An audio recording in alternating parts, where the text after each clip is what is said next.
dialogue. Thank you, everybody, for coming out to this recital. I think it's so rare in academia to have a recital where you actually enjoy all of the music, and this is one for me, so I'm so excited to share that with you.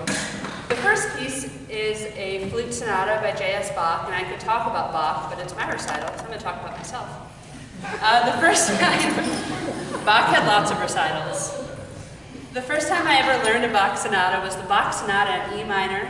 I remember it vividly. I was 14 years old. I was learning it for contests, and oh my God, I hated it so much because it just felt so stifled.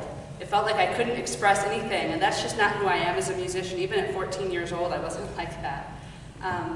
And so as I've grown, I kind of had a chip on my shoulder about Bach. Like, oh, it's a Bach sonata, you can't do anything. I have to just play emotionless music for 5 minutes. And I think most flute players actually feel that way, and I think most musicians feel that way growing up with Bach. And so it's so nice now as a DMA student and as a 24-year-old woman to be able to appreciate Bach and kind of find my own emotion and my own meaning within it. So I hope you enjoy.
So my next piece is Gaubert's Madrigal, and I remember the first time I heard this piece, I was probably 13, and I was watching somebody else's solo at solo and ensemble competition, and they were playing this piece, and I remember thinking, man, what a pretty piece. And that's all that I walked away with from that was, oh, it's so pretty. At Shenandoah, a lot of times we kind of revisit pieces from our youth, pieces that we played as younger students, because they're nice, and it's fun to revisit it as a mature person, as somebody with more education and more understanding of what that music is. And so when Professor Snowden and I sat down and discussed my recital program and we decided to put this on it, I was really excited because I'd never played it before. Despite, studying flute all of these years, this big piece and a piece that's played by a lot of kids I'd never played before. So it's been really nice studying this piece as a mature person and a piece that is sometimes not played so maturely, and I hope you enjoy it.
Sometimes music has a funny way of giving you exactly what you need, exactly when you need it, and you never know it's going to happen.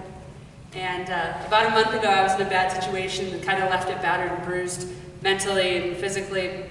And I had to take a few days off from the flute. And that was really hard. As a musician, that's so hard to not be able to do what you love. And when I came back, the first piece I played was the Martin Ballade. And it had everything in it that I needed and I didn't know I needed, and it expressed everything that I needed to express but couldn't say. And I hope I can do that tonight.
probably already know that the next piece is a little different. I don't have an accompanist with me, and I have a whole lot of music stands. New music is something I've always really enjoyed, but kind of didn't like myself for enjoying it, and I think that's kind of the case for a lot of classical musicians. Sometimes in conservatories or in undergraduate programs, new music is kind of like a dirty word. Everybody does it because we have to.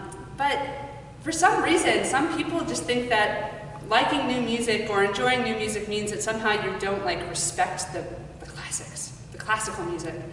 And that's not the case. You know, new music is great, and if we don't have new music, we won't have any more music for the flute. We'll be playing the same stuff for the rest of our lives, and that's boring. So I wanted to tell you a little, before I play this piece, about my process for approaching new music, because I think it's funny, and everyone could use a laugh.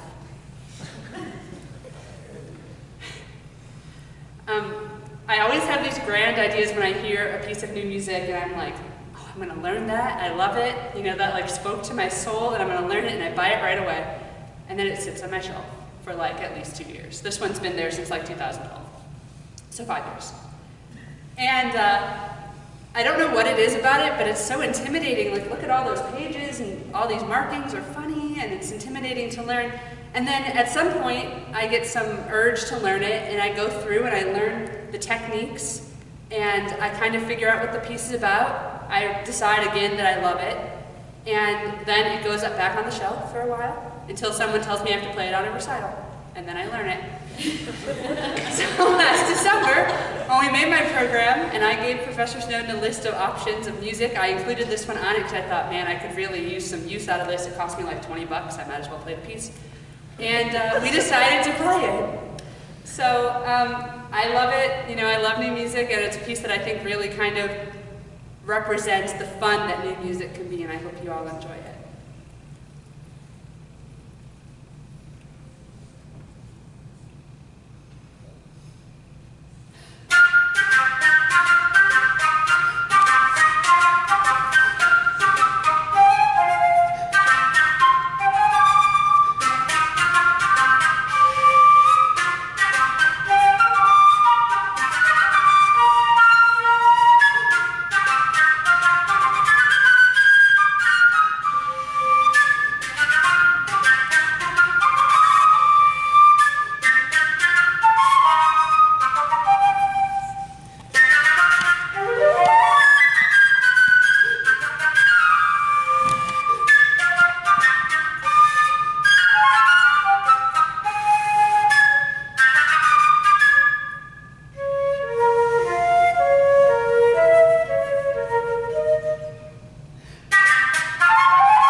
professors who've sat on my recital committee. I really appreciate it, and I look forward to your comments. Hopefully good.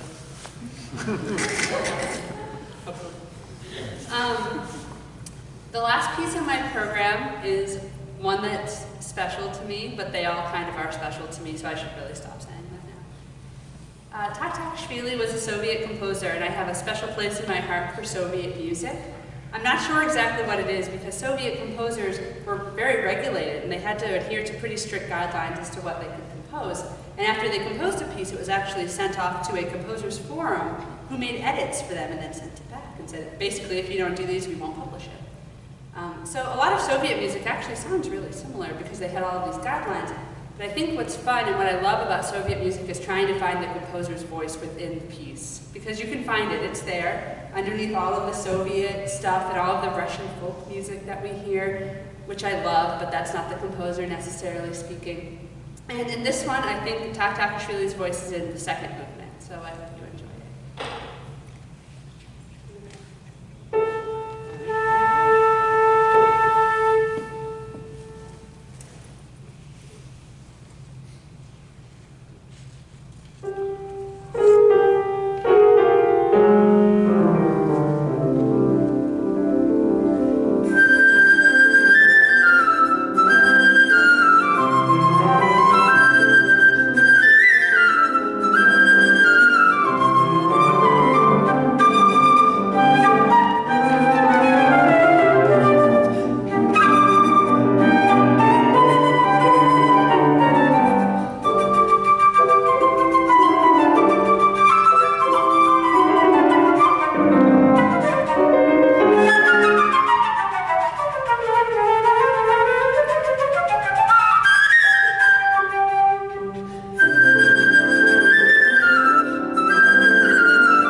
Thank you.